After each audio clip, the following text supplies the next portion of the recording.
Hello everyone. इस बदलते मौसम में खांसी सर्दी जुकाम से हम सभी परेशान हैं।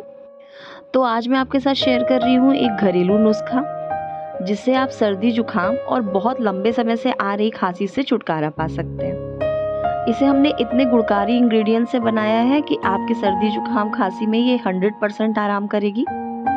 इस नुस्खे की डिटेल वीडियो मैंने अपने चैनल पे अपलोड कर दी है। इस शॉर्ट्स की रिलेटेड वीडियोस में भी मैंने उसे टैग कर दिया है। आप इस वीडियो को ज़्यादा से ज़्यादा शेयर करें और सेहतमंद रहें। Thank you for watching and stay connected.